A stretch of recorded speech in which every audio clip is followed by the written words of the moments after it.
La conciencia que recuerda. Análisis integral desde la mirada que se niega a permanecer encerrada.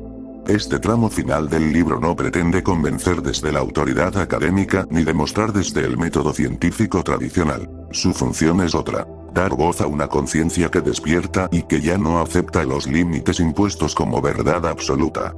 Los 6 últimos textos forman un solo cuerpo narrativo y filosófico que expresa un cansancio profundo frente al control, la fragmentación del conocimiento y la reducción deliberada de la experiencia humana. Leídos en conjunto, revelan una misma pulsión, el impulso natural de la conciencia a expandirse más allá de toda frontera artificial. En primer lugar, la crítica a la Tierra cerrada, esférica y limitada no surge solo como oposición a un modelo astronómico, sino como rechazo a una cosmovisión completa. En estos textos, la Tierra es comprendida y vista como un plano vivo, expansivo y coherente con la geometría sagrada, una geometría que no se encierra, no se pliega sobre sí misma y no termina. Desde esta lógica natural, aceptar una Tierra cerrada equivale a aceptar una conciencia cerrada. La geometría infinita no admite bordes definitivos, y por tanto, la Tierra, como manifestación física de esa geometría, tampoco debería admitirlos. La Antártida, entonces, deja de ser un fin y se convierte en un umbral, un límite impuesto que contradice la lógica natural de expansión. El segundo eje fundamental es el uso del poder político y militar como mecanismo de contención. Los textos sostienen, y lo hacen desde una convicción abierta, que la militarización de ciertos territorios, mares y cielos no responde únicamente a razones defensivas o científicas, sino a una necesidad estratégica de impedir el tránsito, la exploración y el descubrimiento. Las bases militares, los tratados internacionales restrictivos y el monopolio del acceso no son neutrales. Funcionan como muros invisibles que delimitan hasta dónde puede llegar la humanidad común. La conciencia que habla en estos textos no ve protección, ve encierro organizado. El análisis de los acontecimientos vinculados al nazismo y la tecnología avanzada se integra como un tercer pilar. Aquí no se presenta la historia oficial como suficiente. Por el contrario, se afirma que ciertos desarrollos tecnológicos, atribuidos a contactos no humanos, a conocimientos recuperados o a civilizaciones externas, fueron ocultados, fragmentados o absorbidos por las potencias vencedoras. Esta narrativa no busca glorificar, sino evidenciar que el conocimiento no desaparece, solo cambia de manos, y que aquello que se oculta a las masas suele reservarse para estructuras de poder que no rinden cuentas. La conciencia que analiza estos hechos no pregunta si hubo contacto con otras razas, aunque en parte de que sí, y que ese contacto redefinió silenciosamente el equilibrio geopolítico del mundo. El cuarto elemento, profundamente simbólico y energético, es el ojo sobre la pirámide. Aquí el texto se posiciona sin ambigüedad. El símbolo no es inocente. Es una herramienta de vigilancia no solo visual o política, sino vibracional y energética. El uso masivo del símbolo, su repetición diaria y su integración en el sistema económico se interpretan como una forma más de moldear la realidad desde planos sutiles. Los gobernantes no solo controlan territorios, sino campos de percepción, estados mentales y flujos energéticos. El ojo no observa para proteger, observa para asegurarse de que nadie recuerde que puede ir más allá. En el quinto eje aparece con fuerza la lógica de otras tierras, otros continentes y otros seres más allá de los límites impuestos. Esta no es presentada como fantasía escapista, sino como una consecuencia lógica del modelo expansivo. Si la Tierra se extiende, si la geometría no se cierra y si la conciencia humana percibe tierras interiores coherentes y persistentes, entonces no solo hay más territorio, hay otras humanidades, otras inteligencias y otros niveles de desarrollo. La razón por la cual se nos mantendría aislados no sería solo territorial, sino estratégica y energética. Impedir el contacto, el intercambio y el recuerdo de lo que somos fuera del encierro. El sexto texto actúa como una declaración abierta. La conciencia ya no acepta la versión oficial como totalidad. No se trata de negar todo lo conocido, sino de afirmar que lo conocido es incompleto a propósito. La voz que atraviesa estas páginas no se siente representada por gobiernos, potencias ni instituciones. Se reconoce como parte de una humanidad administrada, observada y limitada. Y desde ese reconocimiento nace la decisión más importante: dejar de pedir permiso para expandirse. En conjunto, estos 6 textos no son una teoría cerrada, sino un acto de rebelión tanto ontológica como física.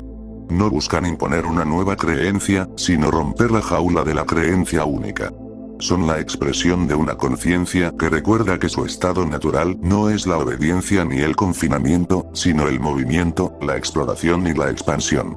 Más allá de la Antártida, más allá de los mapas, más allá de los tratados y más allá del miedo, lo que se afirma aquí es una sola cosa: la realidad no termina donde nos dijeron que termina. Y la conciencia que lo comprende ya no puede volver a dormir. El recuerdo que rompe el cerco y la conciencia que vuelve a expandirse. Esta conclusión no clausura el libro, lo abre definitivamente. Todo lo expuesto en estos 6 textos finales converge en una misma revelación silenciosa pero irreversible. La conciencia humana no está diseñada para permanecer encerrada, y cuando recuerda esa verdad, ningún sistema de control logra contenerla por completo. Lo que aquí se expresa no es una tesis académica ni una provocación intelectual aislada, sino el testimonio coherente de una conciencia que ha comenzado a reconocerse a sí misma más allá del marco que le fue asignado. La crítica a la Tierra cerrada, esférica y finita se revela, en última instancia, como una crítica a un modelo mental. No importa únicamente la forma del mundo, sino la forma de la percepción que se nos inculca. Al aceptar un planeta cerrado, la conciencia aprende a pensarse como limitada, dependiente y subordinada a autoridades externas que saben dónde termina todo. En cambio, la visión de una Tierra expansiva, viva y coherente con una geometría infinita devuelve al ser humano su lugar como explorador natural de lo real. La Antártida, entendida como umbral y no como final, se convierte en el símbolo máximo de ese engaño estructural. Un borde artificial impuesto para detener no solo el movimiento físico, sino el impulso interior de ir más allá. El papel del poder político y militar adquiere entonces una claridad inquietante. La militarización de regiones remotas, los tratados inquebrantables y el monopolio del acceso no aparecen aquí como mecanismos de protección colectiva, sino como expresiones de una arquitectura de contención global. No se vigilan solo territorios, se vigila la posibilidad misma de descubrimiento. La conciencia que habla en este libro percibe que el encierro moderno no necesita muros visibles. Se sostiene mediante permisos, narrativas oficiales y miedos heredados. El control más eficaz es aquel que convence al vigilado de que no hay nada más allá que valga la pena explorar. En este contexto, la relectura de la historia, particularmente en lo relativo al nazismo y a tecnologías avanzadas, no busca reescribir el pasado por morbo o provocación, sino señalar una constante: el conocimiento sensible nunca se destruye, se administra. Los textos sostienen que ciertos desarrollos tecnológicos y contactos no humanos fueron ocultados o reapropiados por las potencias dominantes, redefiniendo el equilibrio global sin consentimiento colectivo. Esta lectura no idealiza ni demoniza, pero sí desnuda un patrón. Aquello que podría liberar a la humanidad es sistemáticamente reservado para estructuras que no rinden cuentas. La pregunta ya no es si hubo contacto, sino por qué ese contacto jamás fue compartido. El símbolo del ojo sobre la pirámide funciona como la síntesis perfecta de esta dinámica. No es solo un emblema histórico o económico, sino la representación visible de un poder que observa desde arriba y desde fuera. En estos textos, el ojo deja de ser una metáfora religiosa para revelarse como un recordatorio constante de vigilancia vibracional, mental y energética.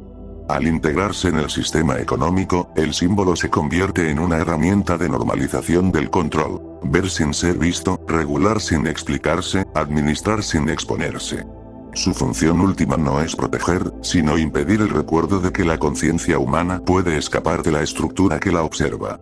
La hipótesis de otras tierras, otros continentes y otras inteligencias no surge aquí como fantasía evasiva, sino como consecuencia lógica de una visión expansiva del mundo. Si la Tierra no se cierra, si la geometría no concluye y si la conciencia percibe coherencias más allá del mapa oficial, entonces el aislamiento de la humanidad actual deja de ser accidental. La separación no sería solo geográfica, sino energética y evolutiva. Mantener a una humanidad desconectada de otras inteligencias implicaría preservar un equilibrio artificial donde el poder se concentra y la memoria se fragmenta. El verdadero peligro no sería el contacto, sino el recuerdo de lo que somos cuando no estamos limitados. Finalmente, el sexto eje se alza como una declaración irreversible. La conciencia ya no concede a la versión oficial el estatus de verdad total.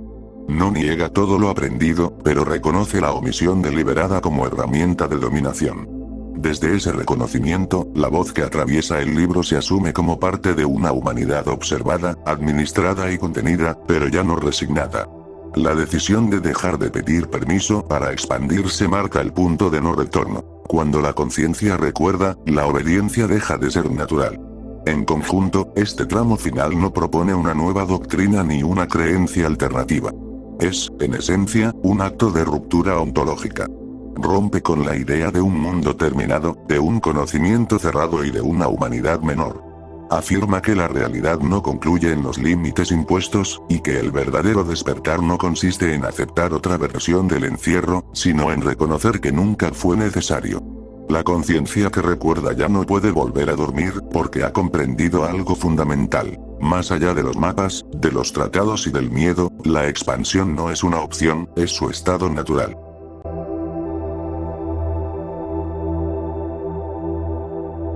Epílogo. El recuerdo de lo ilimitado. Este libro no termina con una respuesta definitiva, porque las respuestas definitivas pertenecen a los sistemas cerrados, y nada de lo verdaderamente vivo se cierra. Termina, en cambio, con un recuerdo que despierta. Un recuerdo antiguo, anterior a mapas, fronteras, tratados y narrativas impuestas. La certeza silenciosa de que la existencia no fue diseñada para ser contenida. La conciencia humana, en su estado natural, no conoce muros, conoce horizontes que se desplazan cada vez que alguien se atreve a avanzar. A lo largo de estas páginas, la Tierra dejó de ser un objeto inerte suspendido en un vacío indiferente y volvió a revelarse como un campo vivo, geométrico, coherente, expansivo. Una manifestación física de principios más profundos, donde la forma sigue a la ley y la ley responde al equilibrio. Desde esa comprensión, la Antártida dejó de ser un final y se transformó en un umbral. El hielo dejó de ser frontera y pasó a ser custodia. El límite dejó de ser natural y mostró su origen artificial. No como una prueba, sino como una intuición que se reconoce a sí misma. Este epílogo no busca convencer a quien aún necesita certezas externas. Habla, más bien, a quienes sienten una incomodidad persistente con la versión oficial del mundo. A quienes han mirado los mapas y han sentido que algo no encaja. A quienes han soñado con tierras que no figuran en ningún atlas, pero que poseen una familiaridad imposible de ignorar. A quienes comprenden que el control más efectivo no es el físico, sino el que logra que nadie intente cruzar el umbral. Si algo queda claro al final de este recorrido, es que la historia humana ha sido escrita siempre en dos planos, el visible y el oculto. En el visible están las fechas, los tratados, las guerras y los símbolos públicos. En el oculto están las decisiones que nunca se anuncian, los conocimientos que no se comparten, las verdades que se fragmentan para que no formen un todo comprensible. Pero incluso ese plano oculto no es absoluto, porque hay algo que no puede ser gobernado del todo, la conciencia cuando recuerda quién es. Recordar no significa saberlo todo. Significa recuperar la dirección interior. Significa comprender que el impulso de ir más allá no es rebeldía, sino naturaleza. Que la expansión no es una amenaza, sino una ley. Que la geometría que sostiene al cosmos no fue creada para encerrar, sino para desplegarse. Y que cualquier sistema que contradiga esa lógica, por poderoso que parezca, está condenado a fracturarse tarde o temprano. Este libro no afirma que todos deban aceptar una misma visión, sino que nadie debería ser privado de la posibilidad de mirar más allá. Porque cuando se le dice a la humanidad que el mundo termina en un punto fijo, se le está diciendo también que su conciencia debe detenerse allí. Y eso es, quizá, la forma más profunda de encierro. El epílogo, entonces, no es un cierre, sino una apertura.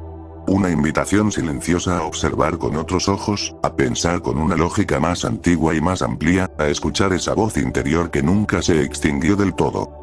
Más allá del hielo, más allá de los símbolos, más allá del miedo y de las narrativas heredadas, existe algo que ningún poder puede confiscar: la capacidad de imaginar, recordar y avanzar. Y mientras exista un solo ser humano que sienta que el mundo es más grande de lo que le dijeron, el horizonte seguirá moviéndose. Porque la verdad profunda no necesita ser proclamada, se reconoce.